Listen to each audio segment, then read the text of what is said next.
24년도 4월, 5월 교육은 혈액응고 및 검사에 대한 이해에 대해 알아보겠습니다. 먼저 혈액응고 검사란 PT, PTT 검사를 이르는 말인데요. PT는 프로트롬빈 타임을 줄여서 PT라고 부르고 PTT의 경우 파샬 트롬보플라스틴 타임을 줄여서 PTT라고 부릅니다. 그리고 PTT와 APTT의 차이점도 궁금하실 텐데요. 액티베이티드, 즉 활성화된 부분 트롬보플라스틴 시간을 쓰는 이유는 PTT가 활성화되는 시간이 측정 시마다 달라지기 때문입니다. 그래서 일정한 값을 얻기 위해서 미리 응고인자를 인위적으로 활성화시켜 놓은 게 APTT입니다. 그리고 일할 때 많이 들으셨을 INR이라는 수치는 시약마다 다르게 나온 결과치 때문에 만든 국제 표준화 시간인데요. INR을 이용하면 전 세계에서 통용되는 수치를 구할 수 있기 때문에 보통 임상에서는 INR을 쓰고 있습니다. 즉 INR은 PT 수치를 일정한 수치로 표시한 거라고 보시면 되겠습니다.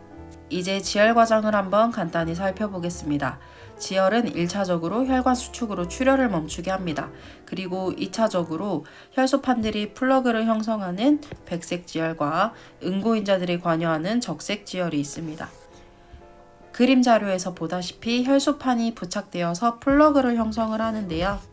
이 플러그들이 출혈을 막습니다. 그런데 이것만으로는 불안정하기 때문에 트롬보플라스틴 같은 혈액 응고인자들이 작용해서 피브린, 즉 섬유소가 형성되어서 마지막으로 출혈을 막습니다.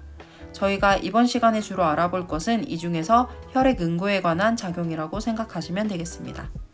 간단하게 표로 만들어 봤는데요. 아까도 말했듯 혈관이 손상되면 혈소판이 깨지면서 트롬보플라스틴이라는 응고인자를 생성합니다. 이것과 혈액 속에서 흐르고 있는 칼슘 이온과 혈장 속에 존재하는 프로트롬빈이 만나면 트롬빈이라는 물질이 생성이 됩니다. 이 트롬빈과 혈액 속에 녹아있는 피브리노겐이라는 혈액 응고인자가 만나면 피브린이 형성이 되는데요. 이 피브린, 즉 섬유소가 적혈구와 같은 혈구들과 엉키게 되면 저희가 보통 딱지라고 부르는 가피가 형성이 되면서 출혈이 멈추게 됩니다. 그 다음으로 응고기전에 대해서 알아보겠습니다. 우리가 혈관에 손상을 입으면 응고인자가 활성화되는데요. 내인계, 외인계, 공통계 기전을 통해서 혈액의 응고가 됩니다. 이 중 하나라도 문제가 생긴다면 PT, PTT 검사에서 시간이 지연되는 반응을 보게 됩니다. 여기서 내인계 같은 경우에는 혈액 자체에서 시작을 하고요. 응고인자 8번, 9번, 11번, 12번이 관여를 합니다. 참고로 출혈성 질환인 혈우병 같은 경우에는 응고인자 8번이 부족해서 생기는 질환입니다. 외인계 같은 경우에는 혈관벽이나 주위 조직의 손상으로 시작이 되는데요. 응고인자 7번이 관여를 하게 됩니다. 그리고 공통계는 내인계와 외인계가 활성이 되면은 공통계도 활성화가 되는데 응고인자 2번, 5번, 10번이 활성화가 되고요. 차례로 살펴보자면 10번이 먼저, 그 다음에 5번, 그 다음에 2번이 활성화가 됩니다. 그래서 APTT 검사의 경우에는 내인계와 공통계를 평가를 하게 되고요. PT 검사 같은 경우에는 외인계와 공통계를 평가를 하게 됩니다. 만약에 APTT는 정상인데 PT만 늘어진 경우에는 외인성 경로와 통합 경로의 이상을 뜻하고 PT는 정상인데 APTT만 늘어진 경우에는 내인성 경로와 공통계가 이상이 있다는 걸 알 수 있습니다. 우리는 이 결과들을 통해서 어떤 인자들이 이상이 있는지 유추할 수 있습니다. 그리고 보통 SC나 IV로 인젝을 하게 되는 헤파린 같은 경우에는 APTT를 팔로브를 하고요. 경구로 먹는 와파린 같은 경우에는 PT, 즉 INR을 팔로브를 합니다. 그 이유는 뒤에서 좀 더 자세히 다루도록 하겠습니다. 공통계를 한 번 더 자세히 봐보겠습니다. 내인계와 외인계에서 응고인자들이 활성화가 되면은 프로트롬빈 액티베이터, 즉 활성화된 프로트롬빈이 작용을 하게 되어서 공통계에도 작용을 하게 됩니다. 이 액티베이터는 공통계의 10번 혈액 응고인자를 활성화시키게 되고요. 이후 차례대로 5번, 2번을 활성화시킵니다. 우리가 유의해서 봐야 될 것은 여기 응고인자 2번 프로트롬빈입니다. 아까도 설명했듯이 프로트롬빈은 혈액 속의 칼슘 이온과 트롬보플라스틴과 결합해가지고 트롬빈을 만들고요.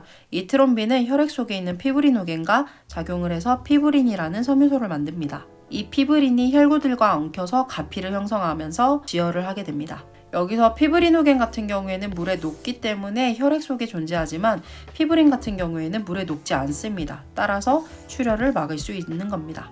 그렇다면 프로트롬빈은 무엇일까요? 프로트롬빈은 일종의 효소라고 생각하시면 되는데 간에서 비타민 K의 도움을 받아서 생성이 됩니다. 비타 K와 연관된 응고인자는 2번, 7번, 9번, 10번입니다. 프로트롬빈뿐만 아니라 혈액 응고인자 중에 1인자인 피브리노겐 또한 간에서 합성이 됩니다. 따라서 간에 문제가 있는 경우에는 혈액 응고가 잘 되지 않는 경우가 있습니다. 이제 본격적으로 PT 검사와 PTT 검사에 대해 알아보겠습니다. 프로트롬빈은 혈액 응고에 관여하는 효소이고 간에서 비타 K의 작용으로 생성이 됩니다. PT를 나타내는 방법은 초로 표시하는 세컨, 농도를 측정하는 퍼센테이지, 그리고 국제 표준화 수치인 INR이 있습니다. PTT의 경우 파샬 트롬보플라스틴 타임의 준말이고 트롬보플라스틴 역시 혈액 응고에 관여하는 제3인자라고 알고 계시면 됩니다.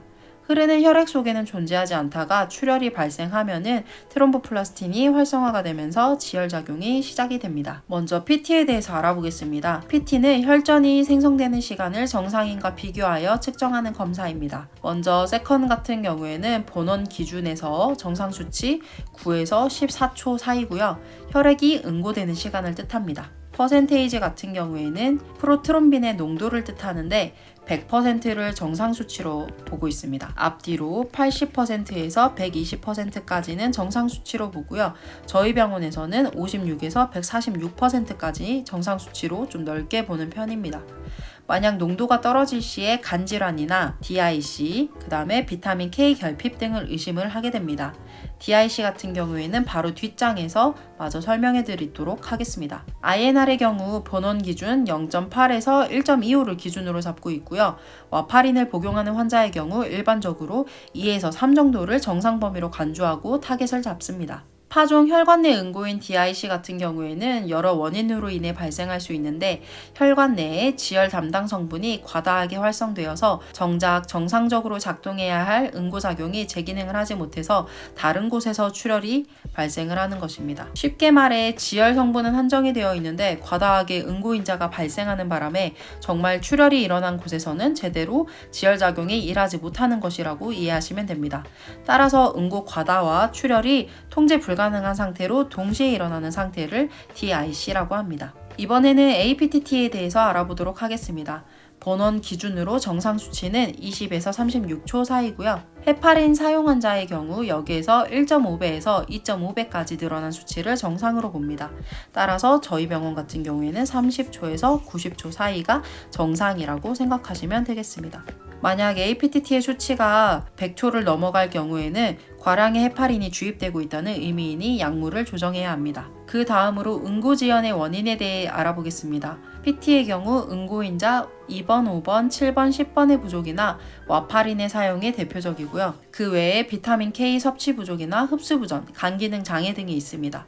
PTT의 경우 응고인자 2번, 5번, 8번, 9번, 10번, 11번, 12번의 결핍일 때 응고가 지연이 되고요. 아니면 DIC, 아니면 헤파린 사용 환자의 경우 응고 지연이 발생할 수 있습니다. 그리고 공통인자인 2번, 5번, 10번의 경우에도 PT, PTT 응고 지연이 발생할 수 있습니다. 혈액 응고와 약물에 대해 좀 더 자세히 살펴보겠습니다. PT의 경우 와파린 제제의 사용 시 약물 용량을 조절하기 위해서 검사를 하는데요. 와파린의 경우 간에서 응고인자가 합성되는 것을 방해하기 때문입니다.